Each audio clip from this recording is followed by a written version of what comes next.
In a year, a lot can change. We narrowly avoided World War III. Australia caught on fire. All of life seemed to ground to a stop due to the coronavirus. But no matter how much time passes, some things seem to just stay the same. During the release of parts 1 through 4, you guys have been with me every step of the way, and you have wanted to know what's next. With that being said, that's why we're here again, I'm here again. We've still got more stuff to go over. This time, I have to stress, it's not just my story. You know, in the previous parts, I've talked about the Tarantino method that I was going to do to actually bring you this story of everything going on. And it continues here. Because in this part, I've got a bunch of other people whose stories are going to intertwine with mine. And in order to do that, we have to go to the past before we can cover the present. With that being said, we have to go back to 2018. This is going to be the early part of the year before I'd even joined Strangeland. Shaun was already causing problems for some of the agents in the industry. Meet Shaun Clark. For those unaware, Shaun Clark is one of the biggest appearance agents in the convention industry, repping such names as Norman Reedus, John Bernthal, Nev Campbell, Jeremy Piven, and so many more. I've also had Shaun back on my podcast in 2016. About 2 years ago, he came on my radar.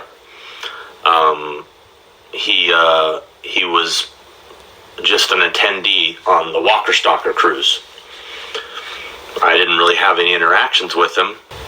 When we got to the boat docked in Mexico, we got an excursion. Myself, Nay, my buddy Tate, who's an effects artist who's on Face Off, and his wife Holly. We got an excursion, ATV excursion. And it just so happens that this Shaun Blayer guy bought that same excursion, I guess, and he was in our group. Like, they grouped us and, you know, to go on through the trails and all this stuff. And anyway, when it was all said and done, they like took a group photo, you know, because they had photographers taking pictures the whole time. And then we went to this little bar on the beach, and him and his friend happened to be there too, and they came up and started talking to us. Immediately I got a weird vibe from him. Immediately I was like, there's something off about this guy, something I don't trust. I have a pretty good instinct for people, I think. You know, not always right, that's for sure. But immediately I just got a vibe from this guy that something was not right. And you know, I really didn't think much of it. He's like, oh, let's get a pic. Let's take a pic. You know, people ask to take pics all the time. Yeah, sure. Woo, you know. Anyway, later that night on the boat, the actors had a private floor, and they had their own, like, atrium area. It was called the Haven. And the only way you could get on that floor is you had to be staying on that floor. You had to have a certain pass to get on that floor. And so we're in there hanging out, and all of a sudden I notice him in there. And I'm like, well, what's this guy doing in here? And I saw him talking with Tate. And I said to Tate, I kind of pulled Tate aside and I said, you know, how'd that guy get in here? Do you know him? And he goes, no, he said he was your friend. And I thought it'd be cool to bring him in because he was your buddy. And I go, dude, I don't know this guy. I don't know this guy at all. And he's like, oh, shit. So anyway, I go tell, like, the main person. I say, hey, we don't know this cat. He shouldn't be in here. So they kicked him out. So Shaun comes back from the Walker Stalker cruise, and he's decided that he's going to become a celebrity convention agent. And one of the first few people he reaches out to is horror scream queen Deborah Lamb. I was in Vienna when I was first talking to Shaun, and I didn't get back to the States. I was in Vienna for like over 4 months. So I was there from July of 2018 to November 7th of 2018. And I think, and he approached me and sent me one of those NDAs, which I never signed. and I was kind of watching to see what was going on with him, and I was friendly on the phone with him, and I'm like, yeah, sure, if you can get me something. So I was never his client. I let him say I was his client for just maybe a couple months, and but I think it was before I came back to Los Angeles from, when I came back from Vienna.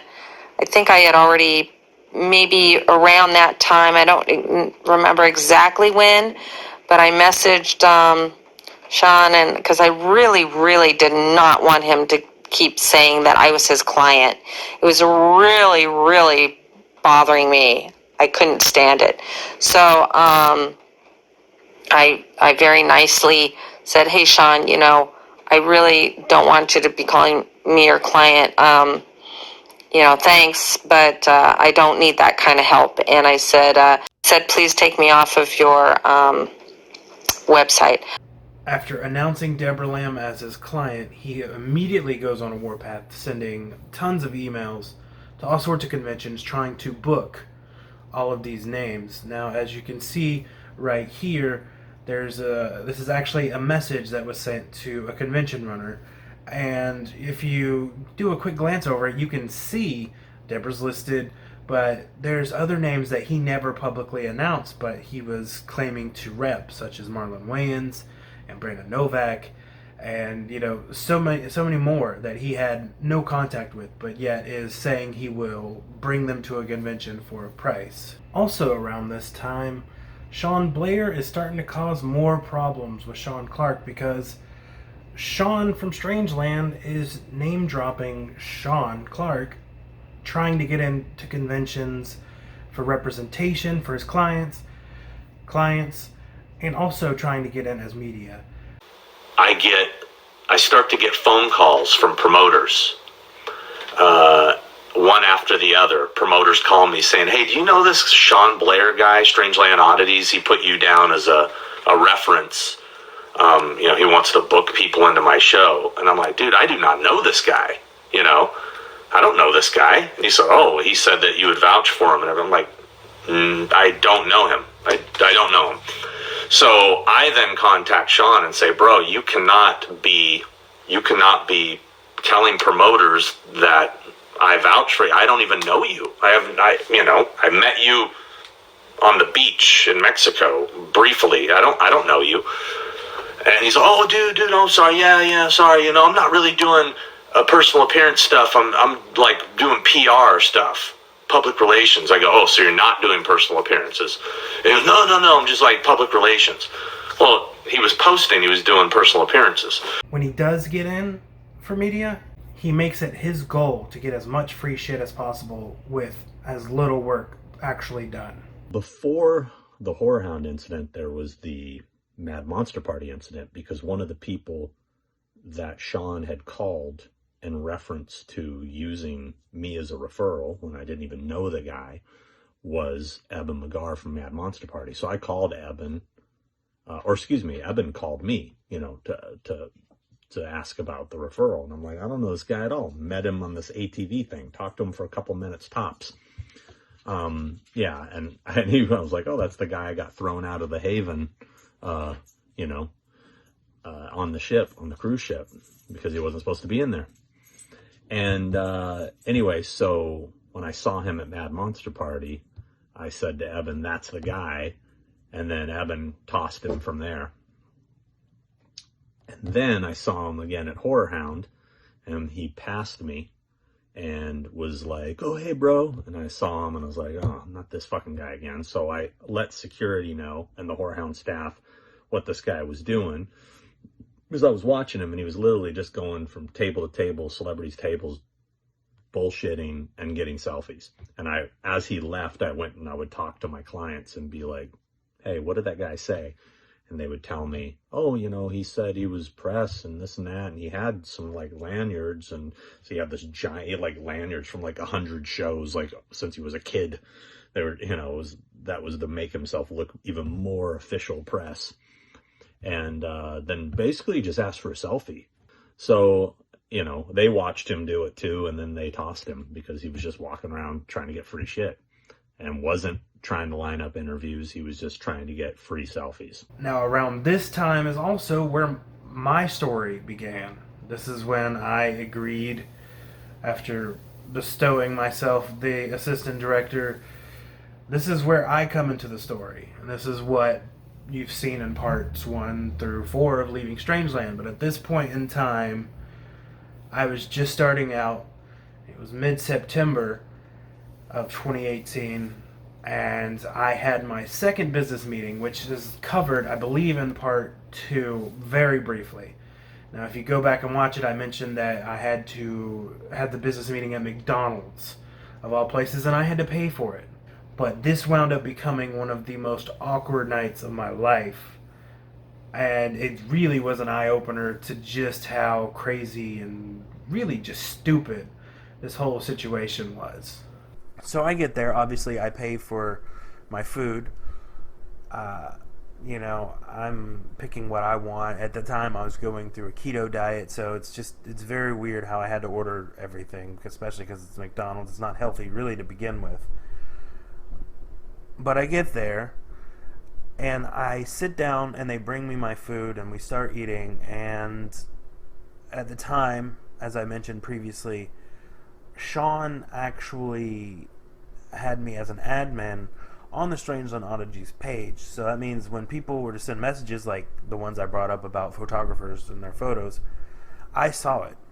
And not even 5 minutes into actually eating, I got a message, and so I pulled out my phone, I looked at it, and it was somebody sending a message, and I don't have the message anymore, and I also don't remember the name, but it was a female saying that they were going to kill themselves. And I'm looking at it, and I'm like, is this a cry for help? Like, what is going on? And it's me, Shaun, and his then girlfriend, Elise, sitting there. And I'm like, I bring it up to Shaun. I'm like, Shaun, what is this? And he's like, I have no clue. And so we're eating, and we're talking. His girlfriend, Elise, just gets really, really quiet all of a sudden. And then she's like, excuse me, I'm going to go outside and smoke a cigarette. And so I didn't think anything of it. So I'm like, okay. I'm talking to Shaun for a while. And then all of a sudden, 30 minutes go by. She hasn't came back in. And he's like, well, I'm going to go outside really quick. I'll be right back.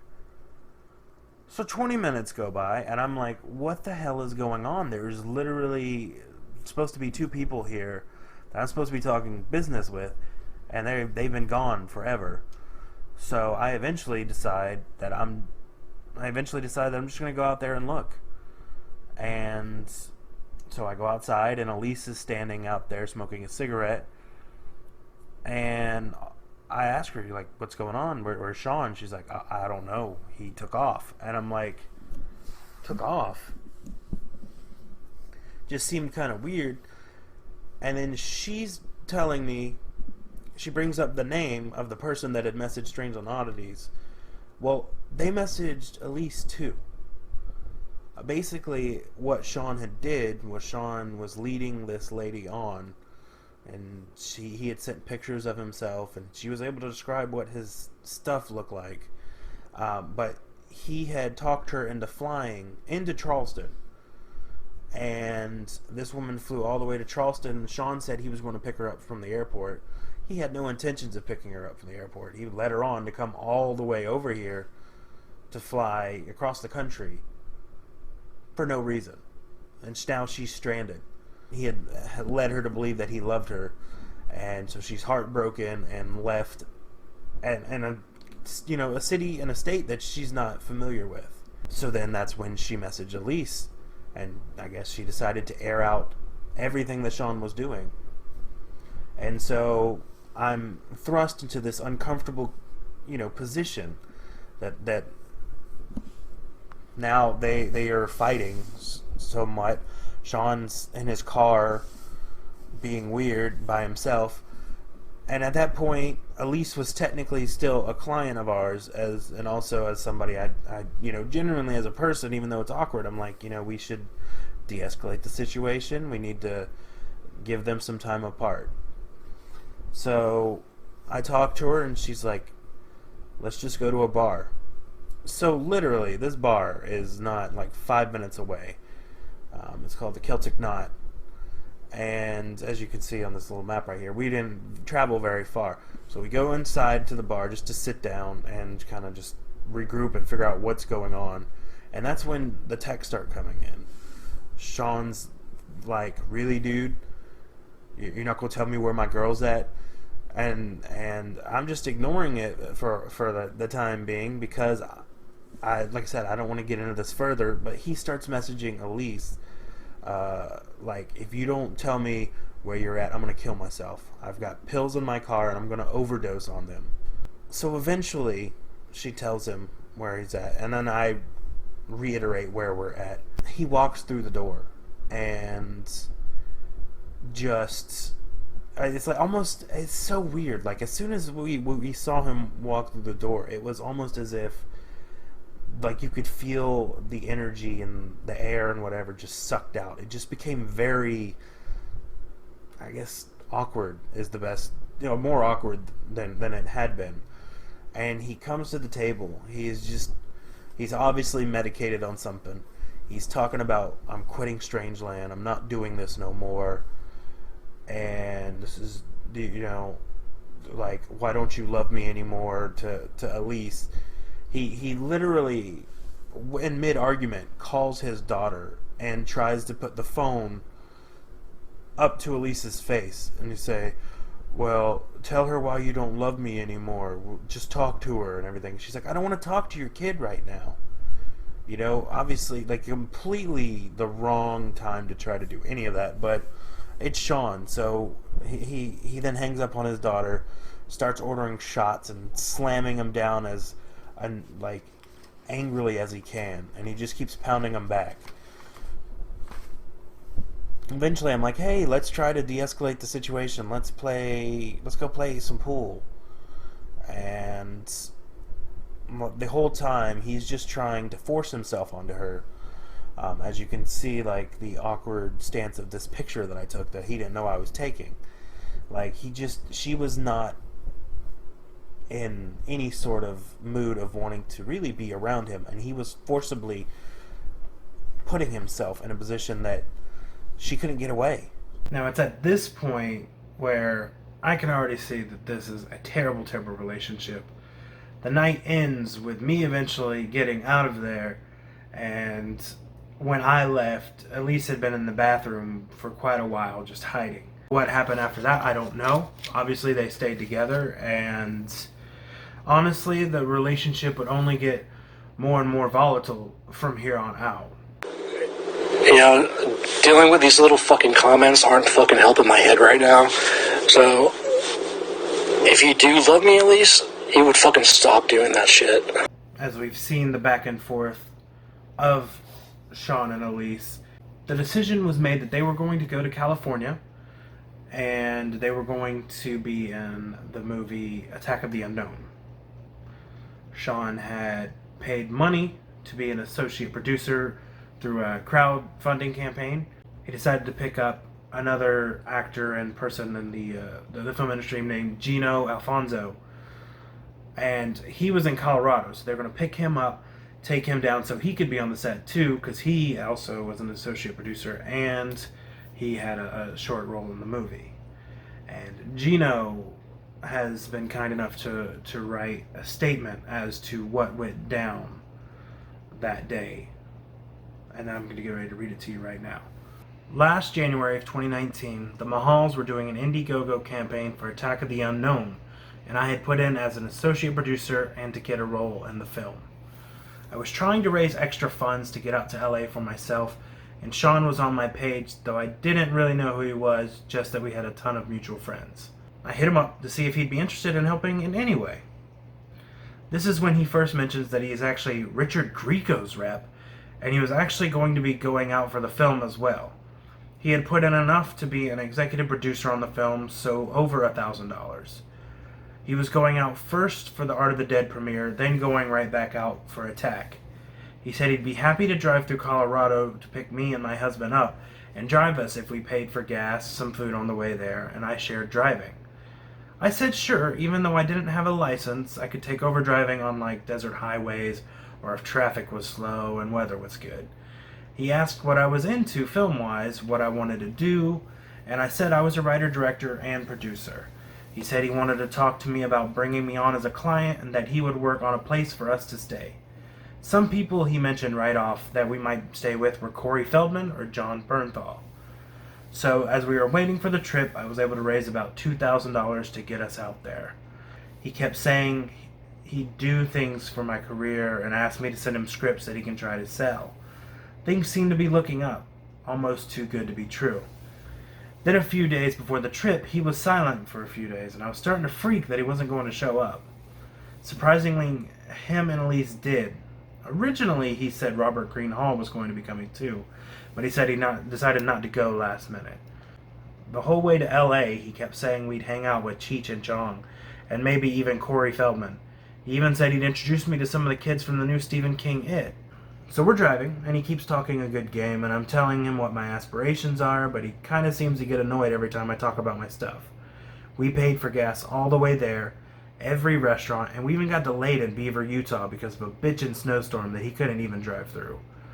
Which they didn't have any money to help pay for, so we had to have someone wire us a little extra to pay for that. We being me. When we got to LA, Deborah Lamb was nice enough to get us a place to stay with a very nice friend of hers. However, Shaun said that we'd be set on food wherever we stayed, and not this guy's fault, but I don't think he knew there would be four of us. When he asked Shaun who we were, Shaun says to him, "Oh, they're nobody, just along for the ride." I had gone out the first night to make a call, and my husband was upstairs with him, and he said Shaun talked a lot of shit about me, and that he didn't even want to be back in LA. The next night, they said that they had to meet up with a client, and left me and my husband at the place we stayed at, and we had no food there, and there was no stores nearby, so we had to ask a neighbor the nearest pizza delivery place. They didn't get back till almost midnight. They could have brought us into the city and could have walked around and met up with some of our own LA friends. I still don't even think they went to meet who they said, which was John Marie Mack. So my day of filming comes up. We drive to the studio and I film my first scene. When Shaun says hi to Grieco doesn't really even say hi to him. In fact, he seemed really annoyed. Shaun had apparently put his name as his rep on Grieco's IMDb Pro, and he wasn't happy about that. We could tell that the first day on set that Shaun didn't really seem to be wanted there, but no one said anything. We went out to dinner with some of Shaun's so-called clients. The second night, that included Deborah Lamb, Brink Stevens, Helen Udy, Elise Muller, Gregory Blayer, and Joe Castro. So the next night we got home and they made up some bullshit story that Elise's kid was in the hospital and they needed to drive back. My husband was having a nervous breakdown because he hadn't trusted them from the start. So we're trying to find somewhere closer to the studio so we can stay, because I can't leave. I have one more day of filming, which is 2 days away. I called the Mahals and explained the situation, and they tell us to come to the set the next day and hang out, and they'll help us figure it out. So next day, Shaun and Elise ditch us at the studio with all of our luggage, and everyone feels really bad for us. My mom ended up buying our plane tickets back, but the Mahals covered a hotel room nearby and got us an Uber to the airport. Needless to say, other than filming the movie, it was a shit trip. So about a week goes by, and I get a message from Shaun stating that Elise lied to him, and there was nothing wrong with her kid, and she just wanted to get away from us, and that she didn't like my husband. He said he felt really bad about it and said he would make it up to me. I said, first, I want to be paid back for every receipt I saved on the trip. He said, yeah, you should. Get it soon, a couple months tops. Then I said my buddy and I were talking about getting a script of his done, and to help us get some names attached, if he knew anyone. So we start developing this project, and we have an investor interested for about $10 million. We start throwing out names, and one of the names is Ethan Hawke. Shaun says, yeah, I know him and his people. So I get him the strip, and long story short, he didn't know him. And I had to call Ethan's people myself to see if they've even heard of the script. They all said no, and they had never heard of Shaun. That's when I severed all ties with him. Now, after hearing Gino's statement, you probably have a couple of questions. I do want to say that, actually, before I got Gino's statement, some of the stuff, the information in here, I had already corroborated through some of the people he mentioned. I had already spoken to Michael Mahal of the Mahal brothers, who verified that Shaun did spend $1,000 to get the associate producer credit, came to set and left the second day.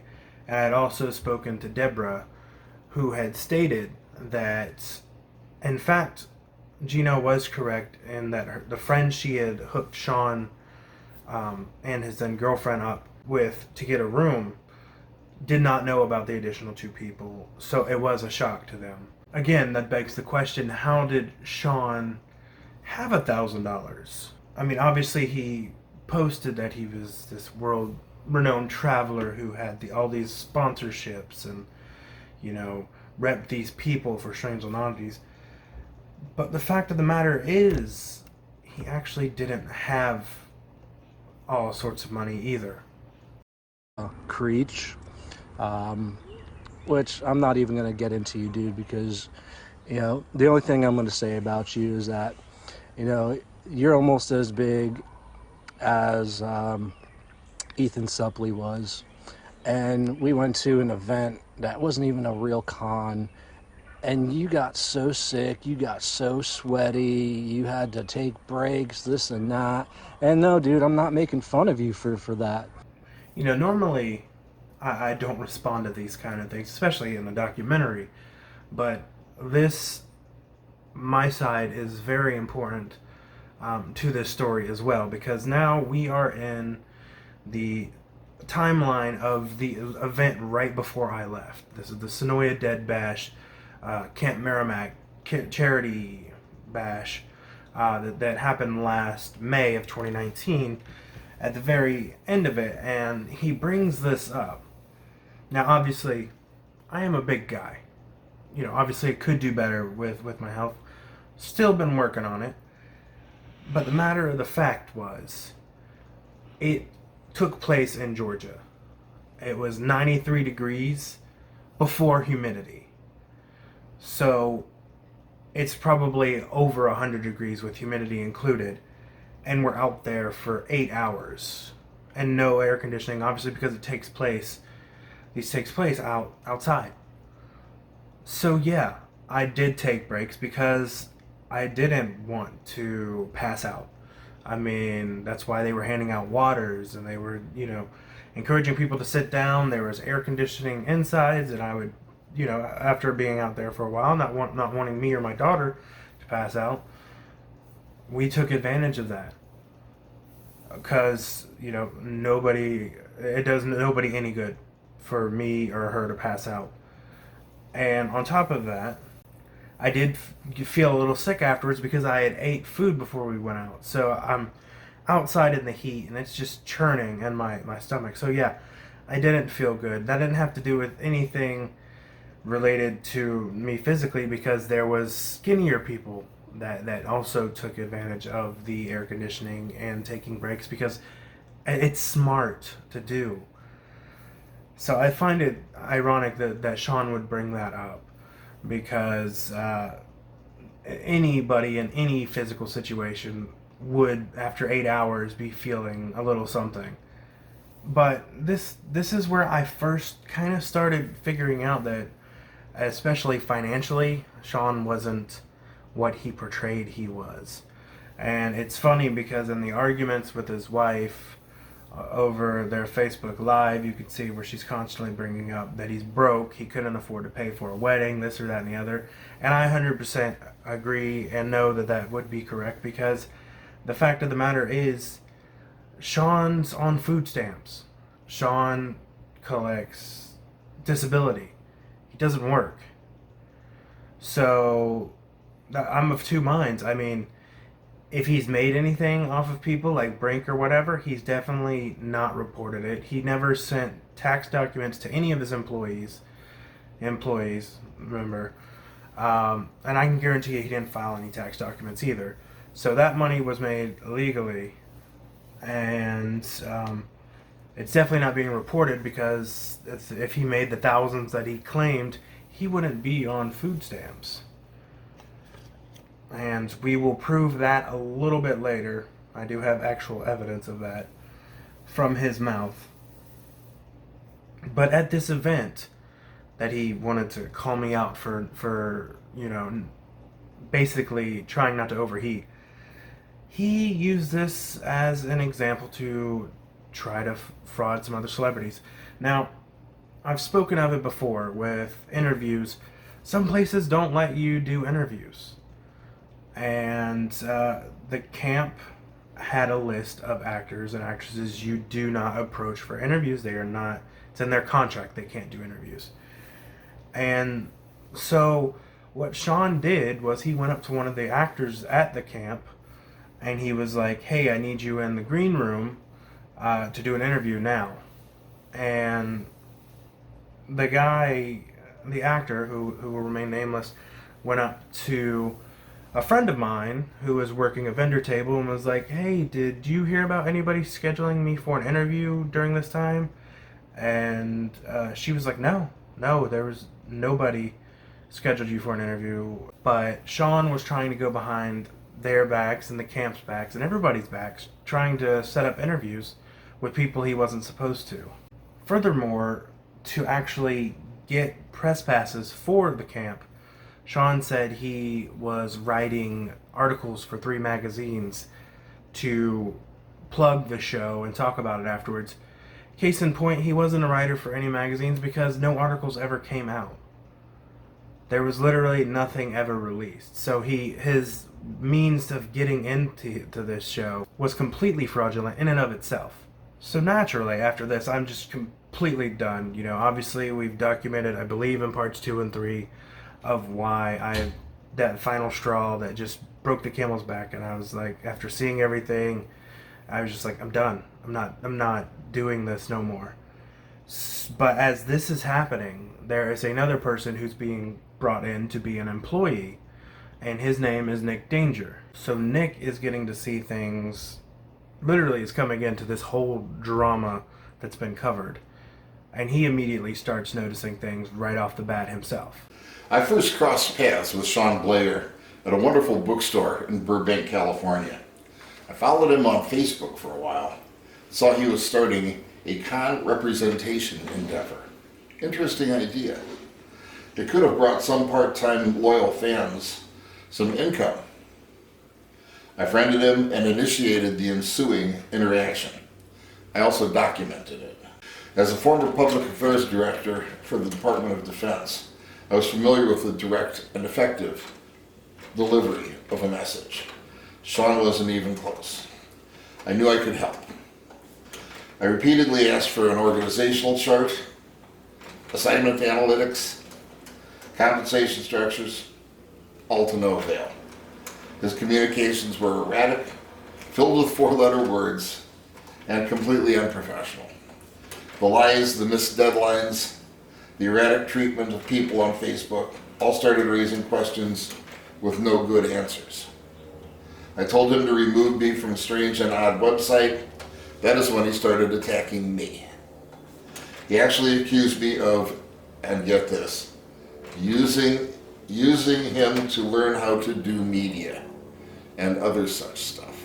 I spent a few days noting, logging, and analyzing these pages. And frankly, Creech, being closer, did a better job of it than I did. As I have previously sent Creech a copy of my documentation, this right here, copy of my documentation, and he and I discussed a best uses approach. CJ, I have you back. Take it away. As you saw in that video, Nick had supplied me with 117 pages of messages and documentation and everything that's been going on in that time frame that he was being courted, I guess you could say, by Shaun. And we're going to go over some of that right here. Well, at one point, Shaun lies to Nick and tells Shaun that he's an ex-Marine, which he has never served in the military.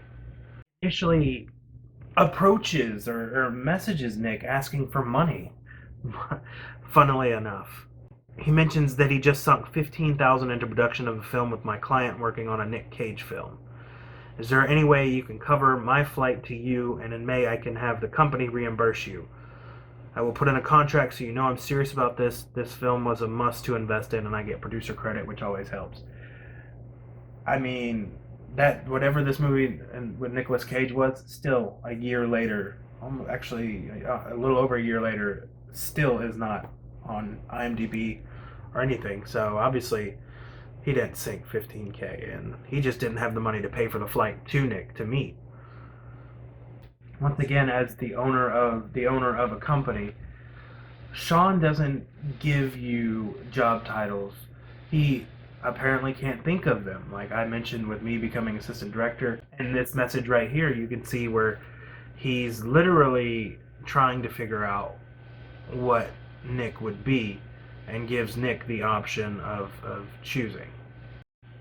Nick was actually in that group chat when the whole Carrie thing went down, where I was suspended by Carrie. And in this message that he messaged Nick, he's talking about me, saying, I know I gave him a chance to be honest, and Carrie just made the final statement. He kept going in circles. I have no problem showing proof like he asked. I didn't hesitate, but he did. I talked to Dave, but Carrie has him on suspension. Once again, for somebody who he later came out and said had nothing to do with the company, have had suspension powers at this point, and then obviously him lying about talking to Dave, and I've already revealed my proof. As if you've watched the previous 4 parts, you've seen the proof, and yet, in all this time and multiple live videos revealing the truth, he's literally shown no proof.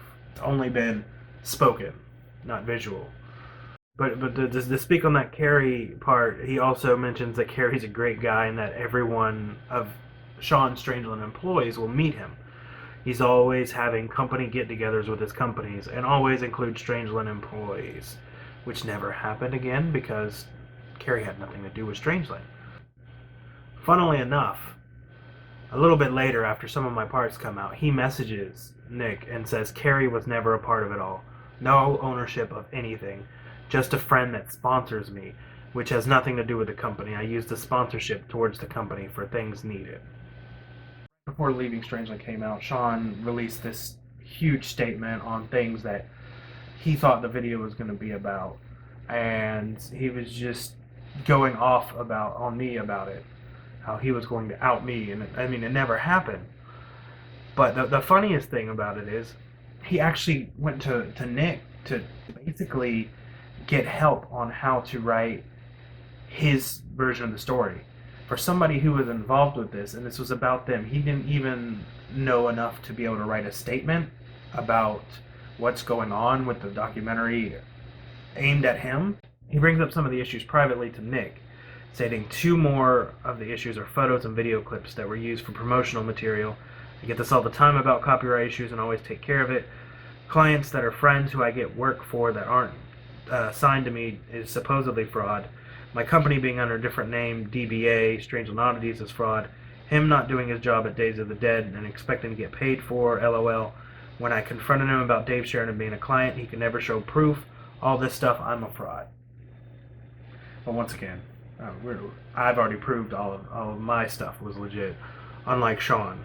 What's funny is once I went public with that this documentary was coming out, as we just discussed, Shaun had tried to rebuke some of these things without knowing what was in the actual documentary, but obviously he was doing veiled death threats and insulting me and just cursing and the general thing. And Nick saw it and literally approached him and said, perhaps you could tone down the rhetoric. Every 4-letter word that is uttered can give fuel to an opponent.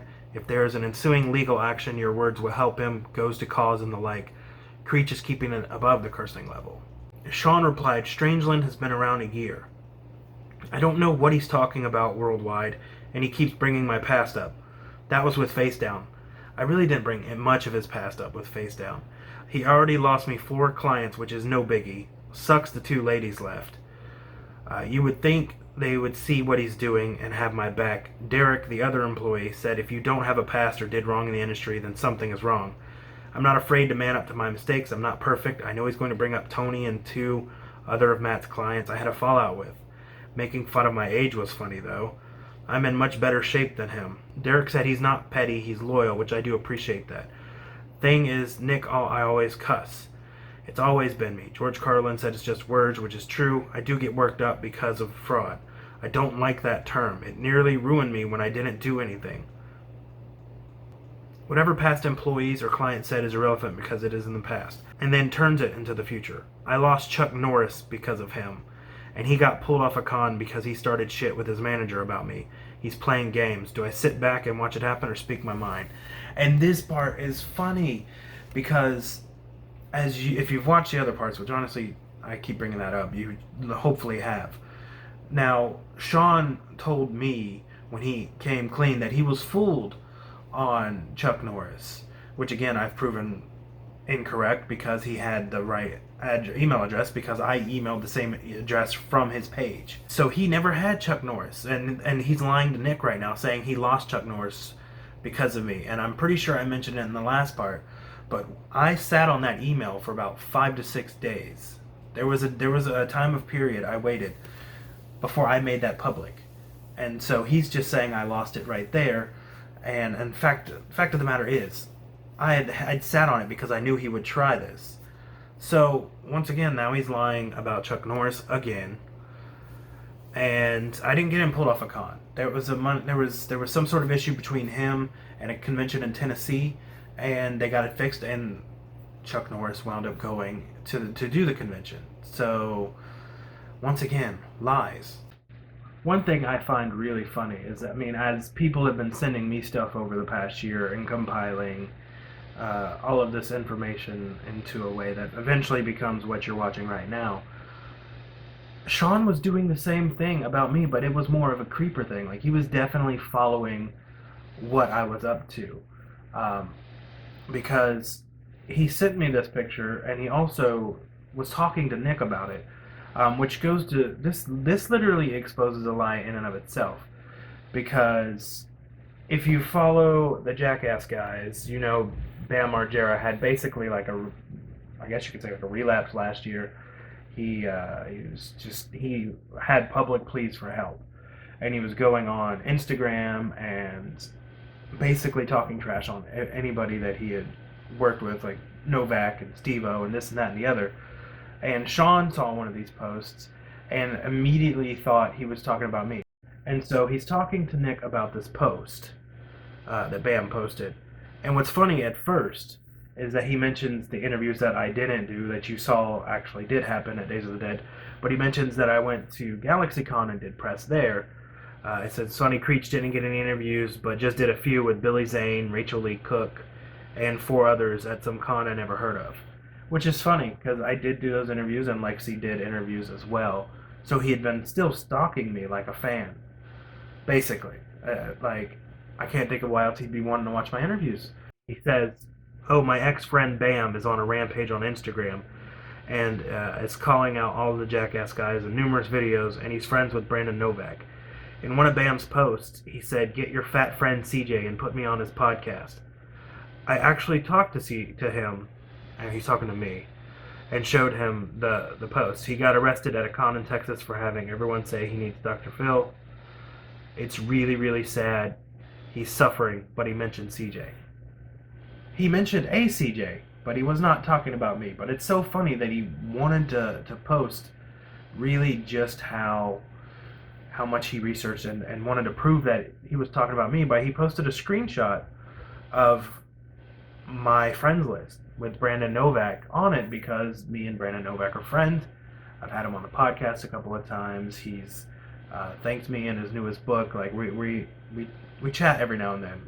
And what he didn't fail to realize was, obviously, if he was really friends with Bam, he would know that this is actually a different CJ. This CJ that Bam was talking about is the guy who owns a podcast network that also manages Novak's career. And they have a podcast on there called the Novak and Franz Show, who Franz I've also had a podcast with previously and had on my podcast. So his information was all sorts of wrong, but he, once again, didn't really do any research because he didn't know anything, because he obviously wasn't friends with Bam to know that. But I just find it funny, out of these correspondence for literally 7 months, he's constantly bringing me up. Like, he's keeping tabs on me. He's knowing what I'm doing. And it's just hilarious, honestly. So at this point now, Nick has left Strangeland. He has nothing to do with it. And around the same time that these first 3 parts came out, I got a message from a lawyer in Chicago.